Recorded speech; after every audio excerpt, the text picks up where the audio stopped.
Salut à tous, c'est Sophie. Bienvenue sur ma chaîne où je partage mes astuces pour une maison propre et bien organisée. Restez avec moi, on commence tout de La suite. présence d'une table à repasser dans chaque maison ne fait aucun doute pour la maîtresse de maison. Mais lorsque vient le moment d'acheter cet appareil important, de nombreuses questions se posent. Comment choisir une planche à repasser? À quoi faut-il faire attention? Quels sont les paramètres les plus importants? Sur Internet, on trouve de nombreux articles et vidéos sur ce sujet, mais dans ce flot d'informations, il est facile de s'y perdre. Essayons de comprendre le problème et d'exposer les nuances les plus importantes dans le choix d'une planche à repasser. Dans cet article, nous allons vous familiariser avec les nuances dans le choix d'une planche à repasser. Et que faut-il acheter? Décidez vous-même, et laissez-la vous aider. 5 critères de base pour les planches à repasser. Chaque planche à repasser doit répondre à certaines exigences de base. Faible poids. Même si vous n'avez pas l'intention de plier la planche tous les jours, elle ne doit pas être trop lourde. Sinon, l'aide ménagère deviendra un jour un véritable fardeau. Forme compacte. Faites attention à la taille de l'appareil lorsqu'il est plié. Veillez à ce que la planche à repasser dépliée tienne dans l'espace qui lui est spécialement réservé. Solidité et stabilité. Vérifiez que l'appareil ne vacille pas, ne grince pas et n'est pas incliné d'un côté. Une bonne planche repose fermement sur le sol, ne bouge pas pendant le repassage et ne grince pas au moindre contact. Commodité et sécurité.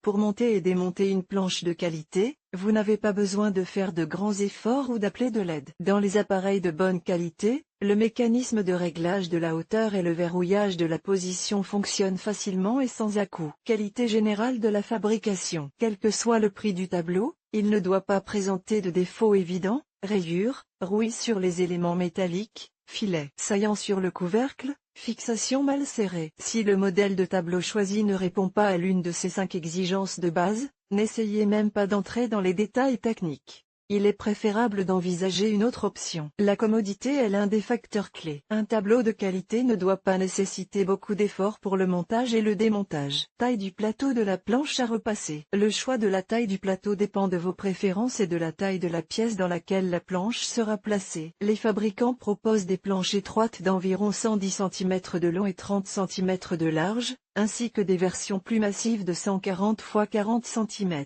Sur les plateaux larges, il est plus pratique de repasser les draps et les rideaux, et les modèles étroits ne prennent pas beaucoup de place. En règle générale, les premiers sont plus chers, tandis que les seconds sont plus abordables. C'est à vous de décider quel critère est le plus important et quelle planche à repasser choisir. Faites attention à la largeur de votre future planche. Sur les tables larges, il est plus pratique de repasser le linge de lit et les rideaux, et les modèles étroits ne prennent pas beaucoup de place le matériau de la base de la table. Si vous voulez choisir la bonne planche à repasser, tenez compte d'un critère essentiel, le matériau du plateau en aggloméré. Il s'agit de l'option la moins chère. Au bout de quelques mois, en raison du chauffage constant et de l'exposition à la vapeur, l'aggloméré se déforme, il y a des vagues, des dépressions, des boursouflures. La demande de ces structures est due uniquement à leur faible prix. Tôle ou treillis métallique perforé. Cette base est perméable à la vapeur, a une résistance assez élevée et est légère en raison de la présence d'un grand nombre de trous. En termes de rapport qualité-prix, il s'agit d'une option tout à fait acceptable, dont les consommateurs parlent en termes élogieux. Tôle solide.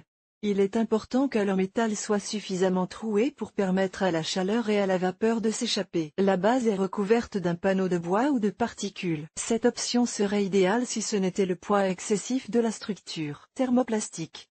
Le dernier matériau léger, inventé en Allemagne, ne présente pas les inconvénients décrits ci-dessus. Il est perméable à la vapeur et conserve sa forme pendant une utilisation prolongée. L'avantage le plus important de la base thermoplastique est sa capacité à réfléchir, protéger la chaleur, ce qui augmente l'efficacité du repassage. Si vous n'êtes pas gêné par le coût élevé, nous vous recommandons de choisir une planche à repasser avec un plateau en thermoplastique. Chers lecteurs, abonnez-vous à notre Telegram, où vous trouverez des informations utiles sur l'entretien ménager et pas seulement. Accédez à la chaîne. Si le coût élevé n'est pas un problème, pourquoi ne pas opter pour un système de repassage professionnel? Choisir une housse de planche à repasser. Passons au choix de la housse. Sa qualité détermine la commodité et la qualité du repassage. La housse peut être en coton, en tissu synthétique ou dans un matériau spécial résistant à l'humidité et ayant un effet anti-adhésif. Le coton se déchire avec le temps, mais il garantit la qualité et la sécurité du repassage. Le tissu synthétique est plus résistant, mais le linge colle souvent à ce matériau à haute température. Quel que soit le matériau de housse choisi, veillez à ce qu'il soit doublé d'un rembourrage. Une couche de feutre est une excellente option. La surface de repassage doit être ferme et modérément souple. Les planches à repasser de catégorie supérieure sont équipées de housses remplaçables. C'est très pratique, car tôt ou tard, la housse se salit ou s'use et il faut la laver ou la remplacer complètement. La housse est fixée à l'aide de liens ou d'élastiques. La première méthode offre une fixation plus fiable, et les élastiques s'étirent avec le temps. Dans les modèles bon marché, la toile est fixée à la base à l'aide de clous ou d'agrafes ordinaires. Si vous décidez d'acheter une planche à repasser bon marché en aggloméré, il est donc recommandé d'acheter immédiatement une housse amovible supplémentaire. Il est pratique que la planche à repasser soit équipée d'une housse amovible. Autres éléments structurels de la planche à repasser. Les pieds doivent être en métal solide et rigide, avec des embouts en caoutchouc ou en plastique pour protéger le sol des rayures. La stabilité optimale est assurée par des supports qui dépassent légèrement les bords du plateau de la table. N'achetez pas une table avec de lourds pieds en acier, des supports légers en aluminium suffisent. L'assemblage de la structure peut se faire de plusieurs manières. Les rivets se détachent rapidement et ne peuvent être réparés. Les assemblages boulonnés, qui peuvent être resserrés si nécessaire, sont les plus fiables. Le mécanisme de blocage de la hauteur fonctionne par palier ou en douceur. Le système de réglage en douceur s'use rapidement et ne remplit plus ses fonctions. Nous vous conseillons de choisir une planche à repasser dotée d'un mécanisme à palier, qui ne permet de régler la hauteur que sur 2 ou 3 niveaux, mais qui ne pose pratiquement aucun problème. Faites attention à l'assemblage du modèle. Les assemblages boulonnés sont plus fiables que les rivets. Fonction supplémentaire de la planche à repasser. Les modèles modernes sont équipés d'une grande variété d'accessoires. Si vous n'avez pas l'intention d'utiliser certaines options, vous pouvez éviter de payer trop cher et choisir une planche à repasser plus simple. Réfléchissez bien avant de vous rendre au magasin pour ne pas avoir à prendre une décision à la hâte. Porte-fer. Le support en métal ou en thermoplastique est doté d'un mécanisme rétractable ou pliable et se fixe directement sur le plan de travail. Il est extrêmement difficile de se passer d'un tel support, c'est pourquoi presque toutes les planches à repasser en sont équipées. Accoudoir. Une petite planche supplémentaire permet de repasser les éléments difficiles d'accès des vêtements, coins, bords, poignets, cols, manches. Il est souhaitable que ce dispositif soit amovible. Blocage du cordon. Un dispositif spécial permet de fixer de manière fiable le cordon d'une rallonge ou d'un fer à repasser. Rallonge intégrée. Ce dispositif est utile si la table à repasser est placée loin de la prise électrique. Compartiment à linge. Certains modèles de planches à repasser sont équipés d'étagères sur lesquelles vous pouvez placer les articles repassés.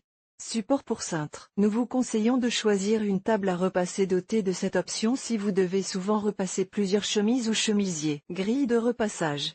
Cet accessoire pratique est une alternative plus durable et plus fiable à la gaze ordinaire. Les modèles modernes de planches à repasser sont équipés de toute une série de dispositifs supplémentaires. À vous de voir si vous en avez besoin. Type de planche à repasser non standard. Avant de choisir définitivement votre planche à repasser, examinez les caractéristiques des modèles non standards. Vous serez peut-être séduit par l'un d'entre eux. Une planche de table compacte avec des pieds bas et des ventouses qui se fixent sur une table ou un tiroir. Elle ne convient qu'au repassage de petits articles. Il est très difficile de repasser du linge de lit ou des rideaux sur une planche de table, mais elle est idéale pour les appartements très exigus et les dortoirs d'étudiants. La table encastrable est montée directement dans le mur et se déplie à l'aide d'un mécanisme de pliage spécial. La façade est décorée d'une armoire, d'un miroir ou d'un tableau. L'avantage de ce modèle est qu'il ne prend pas beaucoup de place et s'intègre parfaitement à l'intérieur des petites pièces. Les inconvénients sont qu'elle est fixée à un endroit précis et qu'elle manque de mobilité. La planche à repasser peut être intégrée non seulement au mur, mais aussi au mobilier. Les appareils de repassage sont encastrés dans des tiroirs ou cachés derrière des façades d'armoires. Par exemple,